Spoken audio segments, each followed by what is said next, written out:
here. I got a job to do, and somebody got to do it. Y'all know what time it is. It's your boy Swift Dollars. This is Strait Shoota Podcast. We got DJ VLAD saying basically him and Joe Rogan is the reasons Kamala Harris lost the election. We got Bronny James done got sent to the G League already. And we got Duwayne Youngblood with an explosive bombshell talking about how TDJ, man, we just gonna get into it, man. It's Strait Shoota Podcast. Y'all stay tuned, all right?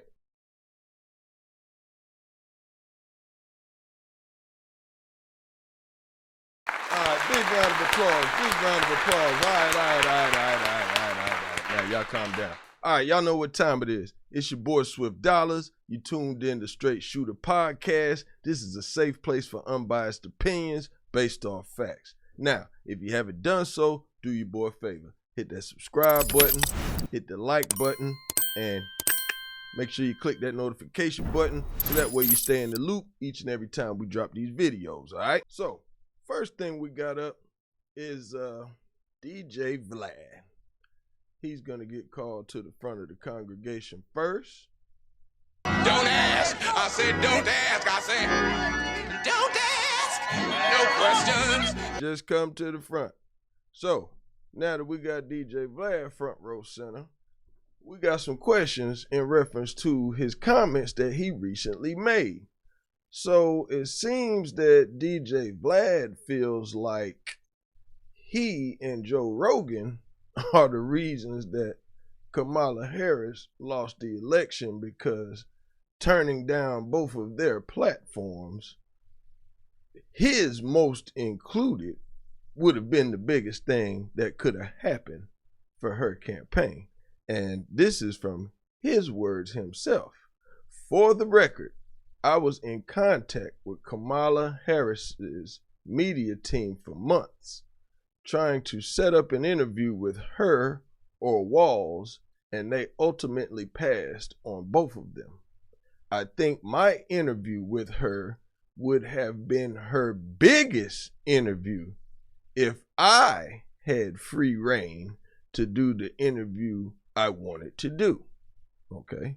Now, I want to make sure that I let y'all know I put an emphasis, because these are the things I'm going to touch on.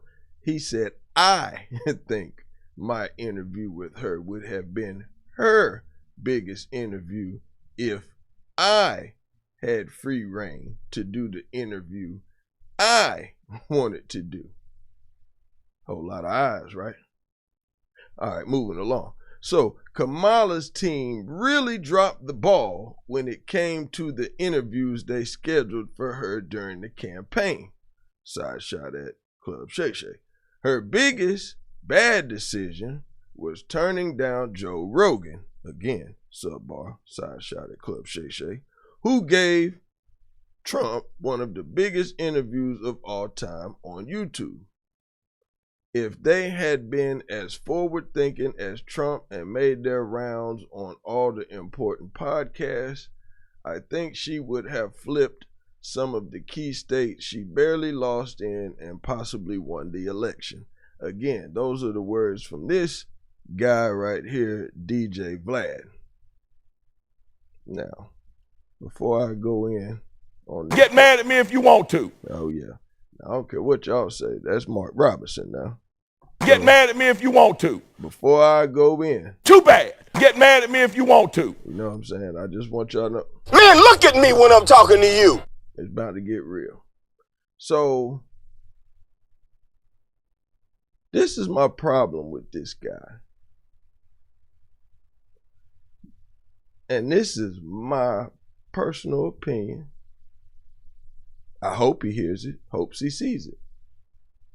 You know, I don't know him personally, but my public opinion of this guy is that for some reason, he thinks he knows what black people need more than black people. Because, let's just be honest, his platform is built off of black culture. He promotes black culture more than he promotes Russian culture, white culture, Jewish culture, any of the above that he is of. He makes his money off black culture. He hangs around black celebrities. He has black staff. It's not hard to see what he wants to be because of what he is ultimately always a part of. Yes, he has a huge platform amongst the black community. But sir, you don't know what black people need. Matter of fact, shout out to Dang Dash. Shout out to Dang Dash. I remember it was one time, I believe he was on Adam 22, that No Jumper show, and then that train went off the rails because I knew it wasn't gonna work because Dame checked him on the show that one time. Dame was like, yo, don't ever tell me that you know what black people need. How can a white person, no disrespect, because I got a lot of white friends. Shout out to Matt Ross. That's one of my great friends, and he's white. But how can you tell black people what we need? And you always sticking your nose in black people business or where it doesn't belong, bro. Just my simple advice, man. Really, the black community like the Vlad that stayed off camera and kept his opinions to himself. This new Vlad is a Vlad. We knew who it was, but it's just now, you took the sheet off your face. And now we really see what time it is. So, hey, it is what it is, Now I'm not one of these people that's gonna say he need to be canceled, this or that. Hey man, he gotta make a living, he gotta do what he gotta do. But I don't subscribe to that, I don't watch that, I don't even care about that. I just seen this come across my feed and I double checked it to make sure it was something he said for real. Yeah, he said it, so I'm speaking on it. And that's that. Like I said, I have zero desire now, in the future, or in life to be on his platform. So me speaking out on him makes me know never mind and can't do nothing to me at all. So, I'm cool on that. You understand?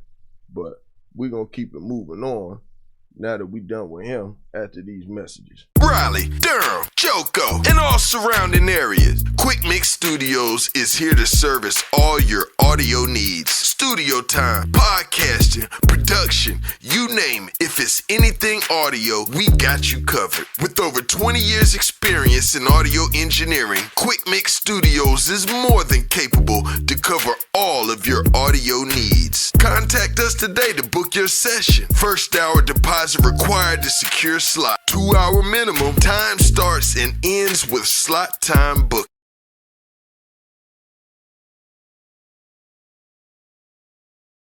All right, so your coolest podcast on the planet is back. Now we're going to go to sports news real quick, where we're going to talk about my Los Angeles Lakers and Bronny James. All right, so as of yesterday, it was announced that Bronny James was assigned to the Lakers G League affiliate team, right? So the Los Angeles Lakers have assigned rookie Bronny James to their G League affiliate South Bay, and sources told ESPN that is expected to debut for the team Saturday against Salt Lake City. James will be on the Lakers roster for Friday game against the Philadelphia 76ers, then will rejoin South Bay according to sources. The organization's current plan is for James to play in the G League home games as he shuttles between the Los Angeles Lakers and the South Bay team. And the coach J.J. Redick said the plan for Bronny to move between the Lakers and South Bay has always been the plan since day one. Okay, now let me ask y'all a question like that real quick. How many of y'all believe that was the plan since day one? How many of y'all believe that? Put it in the comments, because I don't believe that. I just really believe the plan was to let Bronny and LeBron make history and then see where it goes from there. Now, I'm a Lakers fan, so again, I'm saying him going to the G League team ain't gonna hurt the team because he ain't helping the team. And I say that with no due disrespect. You understand? So if sending him to the G League affiliate team is gonna help the boy get better with his game, why not send him down there? It makes better sense. I mean, I personally wouldn't have drafted him. I'd have picked him up as an unsigned free agent if another team didn't pick him up, because we all know that well, my personal opinion, it was rushed. I'm not saying that he's not going to be a great NBA player, but I think the fact that LeBron's clock is ticking more on the outside than in, you know what I'm saying? He wanted to play with his son, and he got the pull to get it done. So whoever want to say it's nepotism, you can say it's nepotism. It's nepotism in every field in America, from corporate to independent to sports. So let's not act like because he pulled the move, now it's a bad thing. If it's a bad thing, it's a whole lot of people that shouldn't be in power or in position. So let's stop that crap. You know what I'm saying? Straight up. Let's stop that crap. Big shout out to LeBron James for making sure he got his son in the league. Now, whether he stays in the league or not, that's going to be on his work and dedication. But when my son get older, if he want to produce, if he want to podcast, every bit of equipment, every bit of knowledge I got access to, he got access to. So, like I said again, y'all can go ahead with that crap. But let me finish this up. So, as James and his representative, Clutch Sports CEO Rich Paul, discussed development throughout his pre-draft, ESPN that the concept of G League play was welcome. Those sources said Paul advocated for a standard contract, not a two-way deal, before the draft, while making it clear he and James were fully open to the development process. So that right there, that's what they're trying to say to clean it up. Hey, it is what it is. James was the 55th selection in this year's draft, has appeared in 4 games this season for the Lakers. All right, cool. So we know Bronny's going to the G League, but we know he's still on the Lakers team. Now, would they do that for any or everybody else? Hell to the no. We know that. Man, look at me when I'm talking to you. Again, like I said, we know that. This is LeBron's son. He's going to get privileges other people don't get. But for all of you critics that got something to say about nepotism and this and that just because it's LeBron James, I don't remember asking you a goddamn thing. And we'll be right back after this message.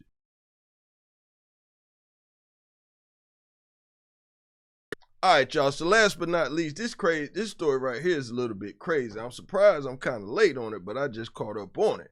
Now, in a bombshell, we got this brother right here. Wait, right here. Okay, we got this brother right here. His name is Duwayne Youngblood. And this man dropped an explosive, it's about 2 parts right now. It might be 3 parts, but shout out to Larry Reed. Shout out to Larry Reed. Because this brother dropped a bomb on all of us. Okay, so this guy right here, Duwayne Youngblood, shares his alleged allegations against Bishop T.D. Jakes and other spiritual fathers. Now, so this brother is out of Pittsburgh. So it's hell up there. So basically, he went on Larry Reed Live and described that he had traumatic experience with Bishop T.D. Jakes. Now, I got a clip from it, but I just want to get y'all up to speed on some things. Because when I started doing my research, I found out some other stuff about this guy. But just pump the brakes. Hold on a second. Hold on now. Hold on. We're going to get there. So, after Bishop T.D. Jakes came up and all that Sean Combs crap, that gave Youngblood the courage to tell his story. So, you know what I'm saying? Basically, what Youngblood is saying is that the good Reverend took advantage of him. So I'm going to just play a couple of clips from this Larry Reed interview. Again, this is coming from Larry Reed Live. We don't want no problems. So y'all check this out, all right? We befriended kind of close with Bishop Jakes. And we decided in one of the times he was there, it was going to be his birthday. I was able to convince my mother to let me drive her car as I didn't have a vehicle. I said, well, we're going to take him out to eat. I want to drive your car. And so we did. We took him out to eat. And it was decided after we were done taking him out to eat that I would be the person to take him back to his sleeping place, which at the time there was a lady named Sister Giles. She always wanted to house and take care of him when he came to that church. And so I came in there, drove him to eat, and then took him back to her home. Well, after taking him back to her home, he says, come on in, let's talk. You can't even imagine being 18, 19 years of age. Okay, now just want to stop right there. Just want to make sure I got y'all up to speed. Now, he's 18 and 19 years old. He he begs his mama, you know what I'm saying, begs mama to let him borrow the car to go with the bishop now. So y'all stay with me now. Person is killing it, and they're saying to you, come on in, let's talk. And so I did. I went in. We sat down at a very long dining room table in a room that she had. And for 2 hours, it was unbelievable. Pouring of heart, crying, him talking about my father. We talking about these scenarios. And I inwardly just knew I had finally found someone who could get it. Someone who understood. I'm sitting at this table, and for the first time talking to any man, I got tears coming down my face because somebody gets me. Somebody understood what I was going through. Well, after sitting there and having this long discourse with him, I finally look at my watch and I'm like, oh my goodness, I got to go. I got to get this car back to my mother. She's going to kill me. So I said to Bishop, I got to get up. And I got up from the table. He got up from the table. He walked around toward the way I had to exit quicker than I got over there. And when I started to walk past him, he pulled me to himself. Stop it. Wrapped his arms around me and tried to kiss me. And in that moment, I literally died. I could not. I tell you, to this day, I can't remember how I got out of that place. But I remember driving home and all kinds of crazy thoughts and what in the world am I going to do now? And I finally get home, get in the house, get in the bed. I'm going to try to go to sleep. And I get to sleep and get up in the morning. And in the morning, I step into our bathroom and my home phone rings. My mother answers the phone and she says to me, Wayne, it's Elder Jakes. And I get on that phone. Absolutely. And when I get on that telephone, I can hear water. He is sitting in a bathtub. Stop it. And in that thing, he says to me, without any hesitation, there's 3 things I need you to do. The first one is, when I come to Pittsburgh, you're going to be the only person I sleep with. The second one is, you can't sleep with anybody else because I don't want to give my wife anything. Are the cameras still going? And thirdly, I will take care of you the rest of your life. I can't to this day remember how I got off that phone, but I do know I made a decision that I wasn't going to the service that night. And eventually I told my mother, I'm not going to go to the service tonight. She says, no, no, no. You know, we got a rule in this house. If we go, you go. I never told her what he had done. I went to church, and the most humiliating thing imaginable happened that night at church. Bishop Jakes, getting up to preach, speaks into that microphone. I'm going to ask young minister Youngblood to read for me. And after all of that drama of the last 24 hours, I had to read before he preached. Lord have mercy. Now, I just want to ask y'all. Y'all heard that just like I heard it. But again, shout out to Larry Reed for doing an excellent job on the interview. Like I said, y'all make sure y'all go to Larry Reed. Make sure that y'all go to his channel. Check that whole interview out. It's like 3 parts. It's dope. You know what I'm saying? Very insightful. Make sure y'all check that out. But do y'all believe this, brother? You know what I'm saying? Because it doesn't stop there. Now, this is what's going to shock you. You know what I'm saying? Now, I did some digging about this Youngblood brother. Come to find out, you know what I'm saying? He ain't no pony to this game, because this is the same brother right here. So just hold your opinion for a second. All right, hold on. I would advise you to get an attorney, because you're part of the case. Had drama outside the courtroom tonight in Pittsburgh. Action News 4 reporter Sheldon Ingram was there for all of it. So Sheldon, this all happened as a local bishop accused of having sex with a teenager appeared in court. That's exactly right. It started out as a preliminary hearing that was eventually continued. But then what followed afterwards were some revelations about the bishop and some other matters. Bishop Duwayne Youngblood faces serious criminal sex charges for alleged acts that happened inside his church with a teenage boy. Quit playing. Youngblood is the pastor of the Higher Call World Outreach Church on Mifflin Avenue in Homestead.